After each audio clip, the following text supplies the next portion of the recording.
Hello दोस्तों, स्वागत है आप सभी का एक और नई वीडियो में। आज की इस वीडियो में हम देखने वाले हैं कि हम अपने गेम को गोडोट के अंदर सेव कैसे कर सकते हैं। देखो, हर एक गेम के अंदर ऐसा होना चाहिए कि जो प्लेयर होता है ना, उसकी प्रोग्रेस ना सेव हो जाए, ताकि जब वो फिर से गेम में रिटर्न होना तो उसे वहीं से शुरुआत करनी पड़े। देखो, गोडोट 4 के आने से पहले क्या होता था कि लोग ना जेसन और डैट जैसी फाइल के अंदर ना डेटा को सेव करते थे, बट गोडोट ने जो अब एक अल्टरनेट रास्ता दे दिया जो कि बहुत ही ज्यादा आसान है। लिटरली आपको वीडियो देखने के बाद ना बहुत ज्यादा सेटिस्फेक्शन मिलने वाला है। इस वीडियो में हम वही चीजें के एग्जाम्पल से समझेंगे। तो चलो बिना किसी टाइम वेस्ट के वीडियो को करते हैं स्टार्ट। तो समझाने के लिए यहाँ पे मेरे पास एक बहुत ही बेसिक सा सेटअप है जिसके अंदर दो बटन्स है, एक लेबल है एंड एक पेरेंट नोड जिस पे मैंने स्क्रिप्ट अटैच कर रखी है। तो यहाँ पे स्क्रिप्ट के अंदर सबसे पहले इन सबका जो मैं यहाँ पे रेफरेंस बना रहा हूँ। हम करने के वाले हैं कि यहाँ पे जो दो बटन्स है, एक है जनरेट वाला एंड एक है सेव वाला।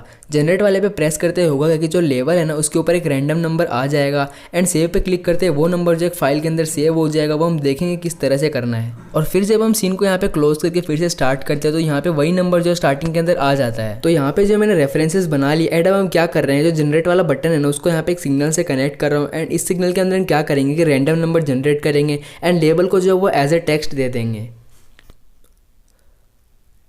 अगर आपको नहीं पता ये जो मैंने रैंड आई फिर परसेंटेज एंड फिर 10 लिखा है ये क्या करता है, तो मैं आपको बता दूं कि ये फंक्शन क्या करेगा। बेसिकली जो 0 से लेकर 10 तक है ना, कोई भी एक रैंडम नंबर जनरेट करके दे देगा। एंड दूसरा काम यहाँ पे जो हमने किया है वो ये किया है कि यहाँ पे एक वेरिएबल क्रिएट किया है एंड ये वैल्यू जो है उसके अंदर भी स्टोर कर दी।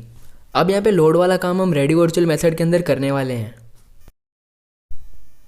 अब दोस्तों, यहाँ से आगे बढ़ने से पहले इस वीडियो का सबसे मेन काम यहाँ पे हम करने जा रहे हैं। यहाँ पे सबसे पहले आपको एक नई स्क्रिप्ट तैयार करनी है एंड ध्यान रहे ये जो आपको किसी पर भी अटैच नहीं करनी है। स्क्रिप्ट बनाने के बाद ध्यान रहे यहाँ पे जो आपको रिसोर्स को एक्सटेंड करना है, ना कि किसी और चीज़ को। एंड उसके बाद जो आपको इस स्क्रिप्ट का एक क्लास नेम रख देना है ताकि हम किसी भी स्क्रिप्ट के अंदर इसे जो आसानी से एक्सेस कर सकें। तो यहाँ पे मैं रख देता हूँ res_file, मतलब रिसोर्स फाइल। अब दोस्तों, यहाँ पे हम किसी भी चीज़ को ना वेरिएबल्स के फॉर्म में सेव कर सकते हैं, चाहे डिक्शनरी बना के, चाहे एरे बना के, या फिर कुछ भी वैसा बना के।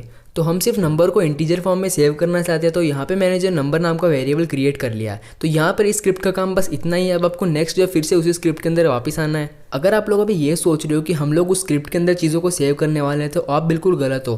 बिकॉज वो स्क्रिप्ट तो सिर्फ एज ए मीडिएटर काम करेगी। हम जो असली चीज़ें जो एक दूसरी फाइल के अंदर सेव करने वाले हैं जिसका एक्सटेंशन ना .tres होगा। तो यहाँ पे सेव और लोड करने के लिए हमें जो resource saver and resource loader नाम की क्लास की जरूरत पड़ेगी, जो कि अभी अभी रिसेंटली जो गोडोट 4 के अंदर ही ऐड हुई है। किसी भी फाइल को लोड करने से पहले हमें जो ये चेक करना होता है कि वो फाइल वहाँ पे एग्जिस्ट करती है कि नहीं तो हमें जो साफ साफ एरर मिलने वाला है। तो यहाँ पे रिसोर्स लोडर क्लास का यहाँ पे हमारे पास एक मेथड आता है एग्जिस्ट नाम का, जिसके अंदर कि हमें फाइल का नाम डालना पड़ता है। ध्यान रहे इसके अंदर आपको जो उस स्क्रिप्ट की लोकेशन पाथ यहाँ पे नहीं डालना है, बल्कि आपको क्या करना है, यहाँ पे एक नई फाइल क्रिएट करनी है .tres एक्सटेंशन लगा के। वैसे ये वाली फाइल जो है हमारे रिसोर्स वाले फोल्डर के अंदर एग्जिस्ट नहीं करती, बट यहाँ पे हम जो चेक करेंगे अगर ये एग्जिस्ट नहीं करती तो हम इसे जो क्रिएट कर लेंगे। बट अगर ये एग्जिस्ट करती है तो नंबर को लोड कर दो। तो कुछ देर पहले हमने जो वो स्क्रिप्ट बनाई थी उसके अंदर क्लास नेम दिया था, उस क्लास नेम से मैं यहाँ पे उसका एक ऑब्जेक्ट बना रहा हूँ। ये जो लोड नंबर वाला फंक्शन है ना, ये मान के चल रहा है कि जो फाइल है ना वो एग्जिस्ट करती है। एंड अगर फाइल एग्जिस्ट करती है तो हम चाहते हैं कि उसका डेटा ना हमें मिल जाए। तो यहाँ पे जो हमने वेरिएबल क्रिएट किया है सेव फाइल नाम का, उसकी वैल्यू मैं यहाँ पे चेंज कर दे रहा हूँ। एंड रिसोर्स लोडर क्लास के लोड मेथड से यहाँ पे जो है वो वैल्यू इसको दे रहा हूँ।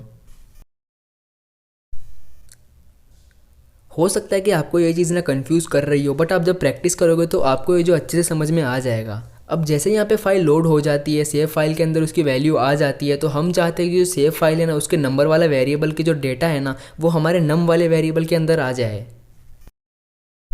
अब ऑब्वियसली ये लोड नंबर वाला मेथड तभी रन करेगा जब फाइल पहले से एग्जिस्ट करती है, बट यहाँ पे फाइल पहले से एग्जिस्ट नहीं करती। तो हमें जो फाइल क्रिएट करना होगा, तो यहाँ पे इसीलिए मैं रेडी के अंदर आके फिर से यहाँ पे लिख रहा हूँ अगर फाइल एग्जिस्ट नहीं करती तो क्या करना है। अब यहाँ पे इस नए मेथड के अंदर हम यहाँ पे रिसोर्स सेवर क्लास का यहाँ पे यूज़ करेंगे एंड फाइल को सेव करेंगे। ध्यान रहे अगर वो फाइल पहले से एग्जिस्ट करती है तो सेव मेथड क्या करेगा, उसे रिप्लेस कर देगा। एंड अगर पहले से एग्जिस्ट नहीं करती तो उस फाइल को ना उसी नाम से क्रिएट कर देगा। और ये सेव फंक्शन ना दो पैरामीटर लेता है। पहला तो होगा रिसोर्स का एक ऑब्जेक्ट एंड दूसरा होगा फाइल नेम। दोस्तों, अगर आपको याद हो जो हमने रिसोर्स स्क्रिप्ट बनाई थी ना, उसके अंदर जो नंबर नाम का वेरिएबल था ना, उसके अंदर हमने कोई भी वैल्यू सेट नहीं की थी। तो यहाँ पे जो जस्ट फाइल सेव करने से पहले यानी कि फाइल बनाने से पहले यहाँ पे जो उसके हमें वैल्यू देनी होगी, तो यहाँ पे उसे 0 सेट कर देता हूँ।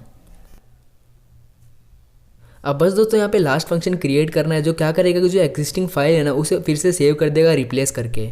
अब यहाँ पे ध्यान देना, जो रीसेट फाइल वाला फंक्शन है एंड ये वाला फंक्शन है, इसमें ऑलमोस्ट सेम चीज़ें हम डालने वाले हैं। तो कंफ्यूज मत हो जाना, एक तो होगा जो नई फाइल क्रिएट करेगा एंड एक होगा जो एग्जिस्टिंग को रिप्लेस करेगा। और ये फंक्शन ना हम चाहते तब रन हो जब ना हम सेवर वाला बटन दबाएं। तो यहाँ पे एक एरर शो कर रहा है इसीलिए बिकॉज ना इस नाम का मैंने एक वेरिएबल ऊपर बना रखा है। अब जो उस बटन के सिग्नल से मैं यहाँ पे कनेक्ट कर लेता हूँ। अब यहाँ पे हम एक चीज़ भूल गए कि जब गेम लोड होना तब हम चाहते हैं कि जो लेवल का टेक्स्ट है ना वो भी अपडेट हो जाए। अब गाइस यहाँ पे हम सीन को रन करके देखते हैं कि हमारा जो कोड है ये सच में वर्क करता है कि नहीं। तो यहाँ पे पहले मैं जनरेट वाले बटन पे क्लिक करता हूँ एंड यहाँ पे जनरेट करता हूँ नया नंबर एंड फिर सेव वाले पे क्लिक करके देखते हैं कि सेव होता है कि नहीं।